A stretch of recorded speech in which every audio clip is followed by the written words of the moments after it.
യേശുവേ കൃപയേകുകിൽ ഈ ജന്മം എത്ര ധന്യമാ. യേശുവേ കൃപയേകുകിൽ പ്രാർത്ഥന എത്ര പുണ്യമാ.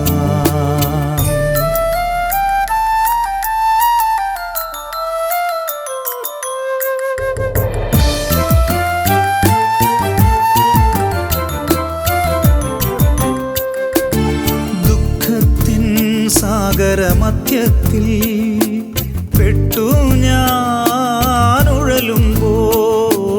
ദുഃഖത്തിൻ സാഗരമധ്യത്തിൽ പെട്ടു ഞാനുഴലുമ്പോൾ, നൗകയുമായി നാഥ വന്നിടണേ, ഒരു കര നീ എത്തിച്ചിടണമേ. യേശുവേ യേശുവേ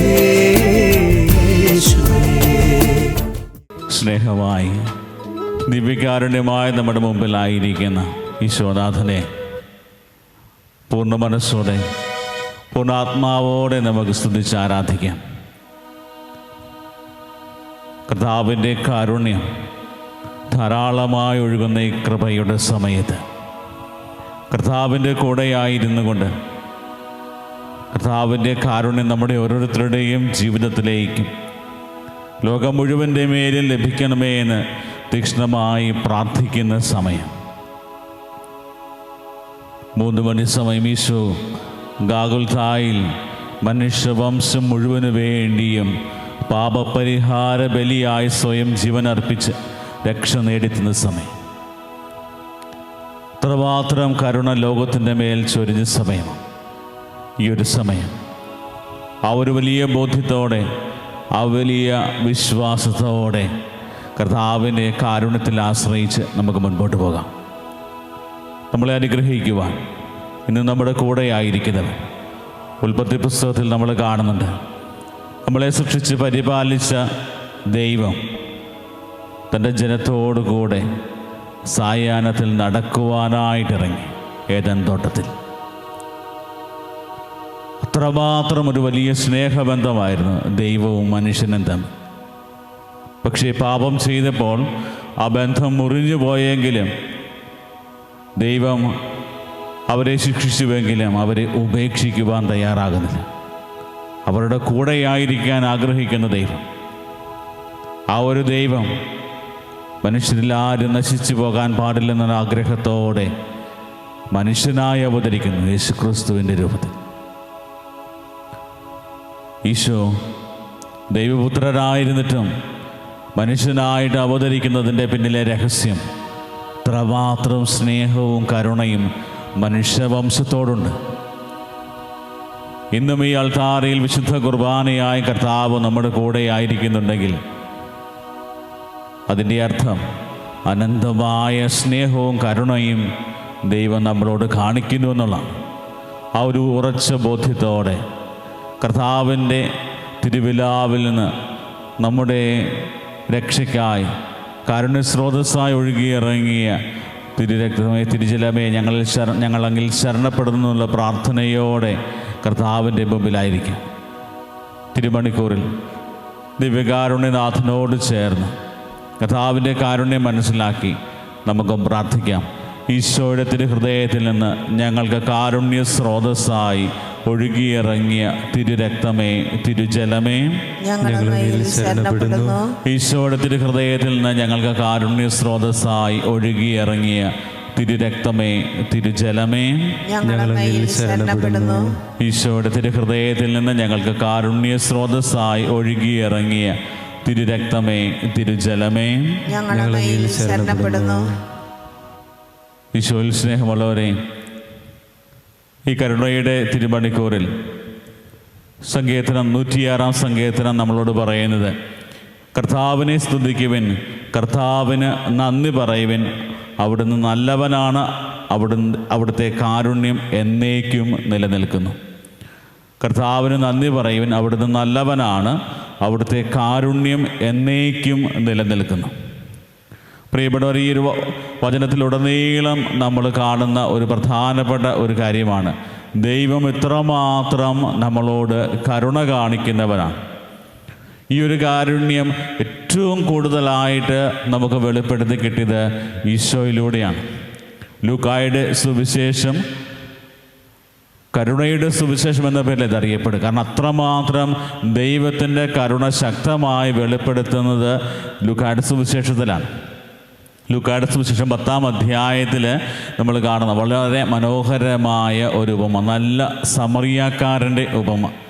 നല്ല സമറിയാക്കാരൻ്റെ ഉപമയുടെ അവസാനം ഈശോ അവരോട്, തൻ്റെ പ്രിയപ്പെട്ട ശ്രോതാക്കളോടും ശിഷ്യന്മാരോടും പറഞ്ഞു വെക്കുന്ന കാര്യം, കവർച്ചക്കാരുടെ കയ്യിൽ അകപ്പെട്ട ഈ മനുഷ്യന് ഈ മൂവരിൽ ആരാണ് അയൽക്കാരനായി വർത്തിച്ചത്? തിരിച്ച് അവർ പറയുന്ന ഉത്തരം, അവരോട് കരുണ കാണിച്ചവൻ എന്ന് ആ നിയമജ്ഞൻ പറയുകയാണ്. അപ്പോൾ യേശു പറഞ്ഞു, നീയും പോയി അതുപോലെ ചെയ്യുക, നീയും പോയി അതുപോലെ ചെയ്യുക. എൻ്റെ അർത്ഥം, നിൻ്റെ ജീവിതം കരുണയുടെ ഒരു ജീവിതമായിട്ട് മാറണമെന്ന് ദൈവം ആഗ്രഹിക്കുന്നുണ്ട്. അപ്പോൾ നല്ല സമറായനായി തീരുവാനും, നല്ല സമറായനെ പോലെ തൻ്റെ സഹായം കൂടുതൽ ആവശ്യമുള്ളവരെ സഹായിക്കുകയും അവരോട് കരുണ കാണിക്കുകയും ചെയ്യുന്ന ഒരു വ്യക്തിത്വത്തിൻ്റെ ഉടമകളായിട്ട് നമ്മൾ മാറണം എന്നുള്ള കാര്യം ദൈവം ആഗ്രഹിക്കുന്ന ഒന്നാണ്. പോലീസൊരു കൽപ്പനയായിട്ട് ആ നിയമജ്ഞനോടും തന്നെ ശ്രമിച്ചിരുന്നവരോടും പറയുക, നീയും പോയി അതുപോലെ ചെയ്യുക. എപ്രകാരം ജീവിക്കണം? കരുണയുടെ മനോഭാവത്തോടെ ജീവിക്കണം എന്നുള്ള കാര്യം. തുടർന്ന് നമ്മൾ കാണുന്നുണ്ട് ലൂക്കായുടെ സുവിശേഷം 16-ാമത്തെ അധ്യായത്തിൽ ഇതെല്ലാം പറഞ്ഞതിന് ശേഷം നമ്മൾ വീണ്ടും കാണുന്നത് ധനവാനും ലാസറും തമ്മിലുള്ള അവരുടെ ജീവിതാനുഭവം ഈശോ പറഞ്ഞു കൊടുക്കുകയാണ്. അടുത്തൊരു ഉപമയിൽ അവിടെ എല്ലാ സുഖ സൗകര്യങ്ങളോടുകൂടി ജീവിച്ച ധനവാനുണ്ടായിരുന്നു. അവൻ്റെ ജീവിതത്തിൽ അവൻ എല്ലാ കാര്യങ്ങളും കൃത്യമായി ചെയ്തിരുന്ന വ്യക്തിയാണ്. അവൻ്റെ ജീവിതം സുഖമായിട്ട് അവൻ ആസ്വദിച്ചു. പക്ഷേ അവൻ്റെ ജീവിതത്തിൽ അവന് നഷ്ടപ്പെട്ടു പോയ ഒരു കാര്യം, അത് കരുണയുടെ ഒരു മനോഭാവം അവന് വളർത്തി എടുക്കുവാനായിട്ട് സാധിച്ചില്ല. കരുണയുടെ ഒരു ജീവിതം നയിക്കുവാനാണ് അവന് സാധിച്ചില്ല. കാരണം അവൻ്റെ പടിവാതിൽ കിടന്ന ലാസറിനെ ശ്രദ്ധിക്കുവാനോ അവനെ ശുശ്രൂഷിക്കുവാനോ അവൻ്റെ ആ സങ്കടങ്ങളിൽ അവനെ ഒന്ന് ചേർത്ത് പിടിച്ച് അവനെ ഒന്ന് ആശ്വസിപ്പിക്കുവാനോ ശുശ്രൂഷിക്കുവാനോ ഒന്നും സാധിക്കാതെ പോയി. കാരണം ആ ഒരു വലിയ മനോഭാവം നഷ്ടപ്പെട്ടതിൻ്റെ ഫലമായിട്ട് സ്വർഗരാജ്യം നഷ്ടപ്പെട്ട ഒരു ഹതഭാഗ്യവാനാണ് ധനികൻ. പ്രിയപ്പെട്ടവരെ, 2 ഉപമകളിലും നമ്മൾ കാണുന്നത്, ഒരു വശത്ത് കർത്താവ് ശക്തമായിട്ട് പറയാം, നല്ല സമറായക്കാരൻ്റെ ആ മനോഭാവത്തോടെ കരുണ കാണിക്കുക. രണ്ടാമത് ധനികനും ലാസറിൻ്റെയും ഉപമയിൽ ധനികൻ്റെ ജീവിതത്തിൽ കരുണ കാണിക്കാതെ അവനെ ഉപേക്ഷയോടെ കണ്ടതിൻ്റെ ഫലമായിട്ട് സ്വർഗരാജ്യം നഷ്ടപ്പെട്ടു പോയത്. പ്രിയപ്പെട്ടവരെ, ഇന്ന് നമ്മൾ ഈ കരുണയുടെ തിരുമണിക്കൂറിൽ ഈ ഒരു വചനഭാഗം ധ്യാനിച്ച് ദൈവത്തിൻ്റെ കരുണയെക്കുറിച്ച് നമ്മൾ ധ്യാനിക്കുമ്പോൾ നമ്മുടെ ജീവിതത്തിലേക്ക് നമുക്ക് കൊണ്ടുവരാൻ പറ്റുന്ന കാര്യം, നമ്മുടെ ജീവിതങ്ങളും കരുണയുടെ ജീവിതങ്ങളായിട്ട് മാറണം. നമ്മുടെ സഹായം കൂടുതൽ ആവശ്യമുള്ള ഒത്തിരിയേറെ ആളുകളുണ്ട്. പലപ്പോഴും നമ്മുടെയൊക്കെ മനസ്സിലേക്ക് വരുന്ന ഒരു തെറ്റിദ്ധാരണ എന്ന് പറയുന്നത്, മറ്റുള്ളവരെ നമുക്ക് സഹായിക്കാൻ സാധിക്കുന്നത് സാമ്പത്തികമായിട്ട് മാത്രമാണ്. സാമ്പത്തികമായിട്ടുള്ള സഹായം മാത്രമല്ല, മറിച്ച് അവരുടെ ആവശ്യങ്ങൾ അവരെ സഹായിക്കും. മൃതപ്രാണനായി വഴിയരികിൽ കിടന്ന ആ ഒരു വ്യക്തിയെ അവനെ സമ്പത്ത് കൊടുത്ത് മാത്രമല്ല ആ നല്ല സമറായക്കാരൻ സഹായിച്ചു. അവനെ ഇറങ്ങി വന്ന് അവൻ്റെ ആവശ്യങ്ങൾ അവനെ സഹായിച്ച് അവനെ എടുത്ത് ശുശ്രൂഷിച്ച് പരിചരിച്ച് അവനെ സത്രത്തിൽ കൊണ്ടു ചെന്നാക്കുന്നു. ഇത്രമാത്രം കാര്യങ്ങൾ അവിടെ ചെയ്യുന്നു. സത്രം സൂക്ഷിപ്പുകാരനോട് പറയുന്ന കാര്യം, ഇനിയും എന്തെങ്കിലും കൂടുതലായിട്ട് വരുന്നുണ്ടെങ്കിൽ ഞാൻ തിരിച്ചു വരുമ്പോൾ തന്നുകൊള്ളാം. 2 ദിനാറേ കൊടുത്തു, ആവശ്യത്തിൽ കൂടുതൽ കാശുണ്ട്, ഇതെല്ലാം കൊടുത്തു. അതിനേക്കാൾ ഉപരിയായി ഒരു സ്നേഹ പരിചരണം നൽകുവാനായിട്ട് സാധിച്ചു. പ്രിയപ്പെട്ടവരെ, നമ്മുടെയൊക്കെ ജീവിതത്തിലും അപ്രകാരം ഒരു പരിചരണം ആഗ്രഹിച്ചും കൊതിച്ചും ജീവിക്കുന്ന ഒത്തിരിയേറെ ആളുകളാണ് നമ്മളെ ചുറ്റിപ്പറ്റി. അവർ പലപ്പോഴും നമ്മുടെ ജീവിതത്തിൻ്റെ ഭാഗം തന്നെ, ചിലപ്പോൾ അത് ജീവിത പങ്കാളിയാകാൻ സാധ്യതയുണ്ട്, മക്കളാകാൻ സാധ്യതയുണ്ട്, നമ്മുടെ നല്ല കൂട്ടുകാരായിരിക്കും, നമ്മുടെ ഓരോ രീതിയിലും സഹായിച്ചു കൊണ്ടിരിക്കുന്ന നമ്മുടെ ജോലിക്കാരായിരിക്കും. നമ്മുടെ ബിസിനസ്സിൽ നമ്മളെ സഹായിക്കുന്നവരായിരിക്കും, സൗഹൃദങ്ങളിൽ നമ്മളെ ചേർത്ത് പിടിക്കുന്ന നല്ല കൂട്ടുകാരായിരിക്കും. ഇവരെല്ലാവരും ആഗ്രഹിക്കുന്നത് നമ്മൾ ഓരോരുത്തരും അവരോട് കരുണയോടെ പെരുമാറണം, കരുണയുടെ മനോഭാവം നിലനിർത്തണമെന്നുള്ളതാണ്. പ്രിയപ്പെട്ടവരെ, പലപ്പോഴും നമ്മുടെ ജീവിതത്തിൽ നമുക്ക് ഒത്തിരിയേറെ വീഴ്ചകൾ വന്നു പോകുന്ന ഒരു മേഖലയാണ് ഇത്. ഈ തിരിച്ചറിവ്, ഈ ഒരു കരുണയുടെ സമയം നമുക്ക് വചനം ധ്യാനിക്കുമ്പോൾ നമുക്ക് ലഭിക്കും. ആ ഒരു വലിയ തിരിച്ചറിവിൽ നമ്മുടെ ജീവിതത്തെ ക്രമീകരിക്കാനായിട്ട് പരിശ്രമിക്കുക. ആഴമായ ബോധ്യത്തോടെ കർത്താവ് നല്ലവനാണ്, കർത്താവിൻ്റെ കാരുണ്യം എന്നേക്കും നിലനിൽക്കുമെന്ന് വചനം നമ്മളെ പഠിപ്പിക്കുമ്പോൾ ആ ഒരു കരുണയിൽ പൂർണ്ണമായിട്ട് നമുക്ക് ആശ്രയിക്കാം.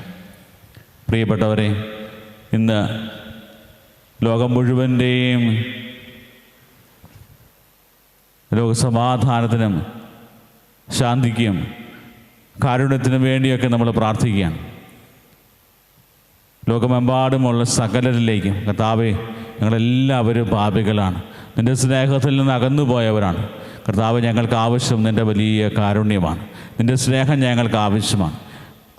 ഈ ഒരു സ്നേഹമാണ് ഞങ്ങളെ നിലനിർത്തുക. ഞങ്ങൾ എന്തായിരിക്കുന്നുവോ അത് കർത്താവേ നിൻ്റെ കൃപയാണ്, നിൻ്റെ ദയയാണ്. മനുഷ്യൻ്റെ ആഗ്രഹമോ പ്രയത്നമോ ഒന്നുമല്ല, മറിച്ചെല്ലാം ദൈവത്തിൻ്റെ ദാനമാണെന്ന് വചനം പഠിപ്പിക്കുമ്പോൾ ആ ഒരു വലിയ ബോധ്യത്തിലായിരുന്നു കൊണ്ട് ഞങ്ങളുടെ ജീവിതങ്ങളെയും അപ്രകാരമാക്കി തീർക്കുവാനായിട്ടുള്ള കൃപ തരണമേ എന്ന് ഈ നിമിഷം നമുക്ക് പ്രാർത്ഥിക്കാം.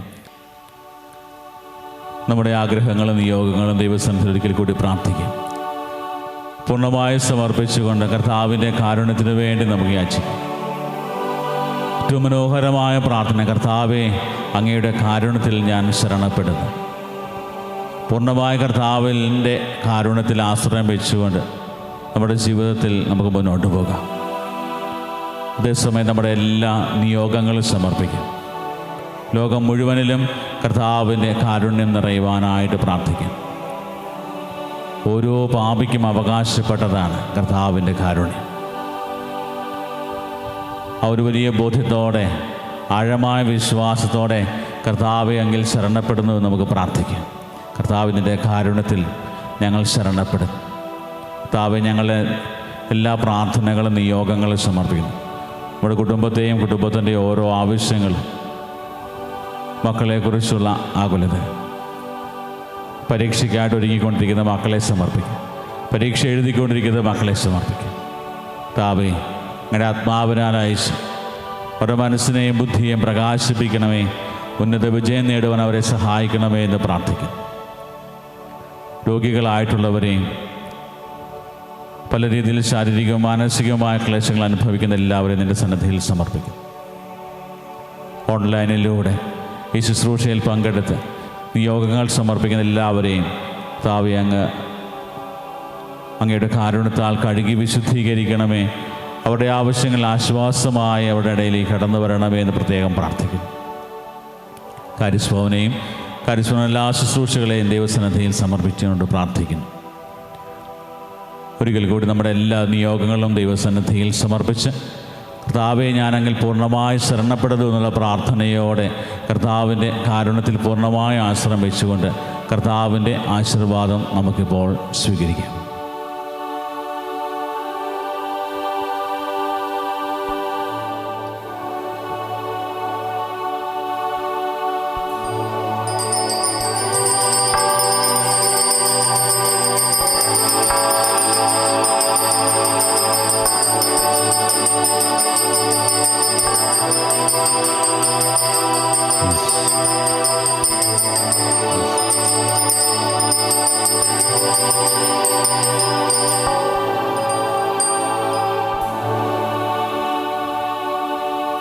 പരിശുദ്ധ പരമ